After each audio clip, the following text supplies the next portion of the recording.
Dans cet exercice, on va voir comment tracer un angle de mesure donnée à l'aide de la règle et du rapporteur. Donc on nous demande de tracer pour commencer un angle qui se nomme FCG et qui mesure 120 degrés. On note tout de suite que le sommet principal sera C et qu'on a un angle qui mesure 120 degrés, c'est-à-dire un angle obtus qui doit avoir une ouverture supérieure à celle de l'angle droit.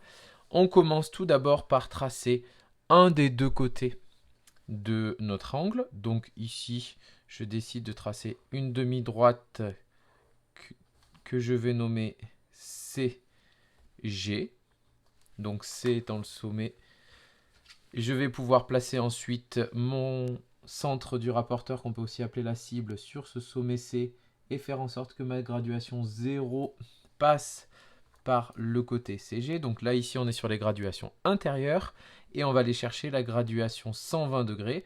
La graduation 120 degrés correspond à l'extérieur à la graduation 60. Donc pour une marque plus précise, on va pouvoir aller se placer ici au niveau du 60. On fait une toute petite marque. Et ensuite, à la règle, on va tracer le deuxième côté de l'angle qui a lui aussi pour sommet le point C et qui va passer par la petite marque. On n'a plus qu'à placer un point F et on a bien un angle qui se nomme FCG qui a une ouverture supérieure à l'angle droit, donc qui est bien obtus et qui mesure donc 120 degrés.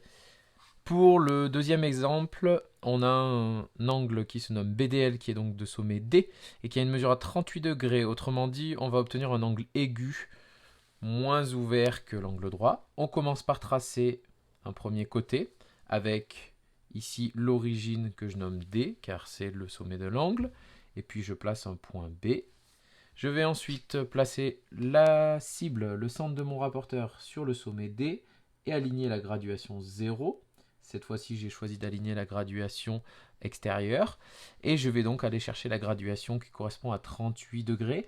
On est à 2 graduations du 40 degrés. Attention, on est à 38 degrés, donc entre 30 et 40. Donc on va à 2 graduations entre le 30 et le 40. Surtout pas vers le 50, sinon on aurait un angle à 42 degrés.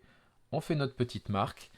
Et il ne nous reste plus qu'à tracer le deuxième côté qui a pour origine le point D et qui passe par la petite marque que nous avons fait. Il ne nous reste plus qu'à placer le point L et on a bien un angle qui se nomme BDL qui est aigu et qui a une mesure à 38 degrés. Voilà pour les tracés d'angle à l'aide du rapporteur.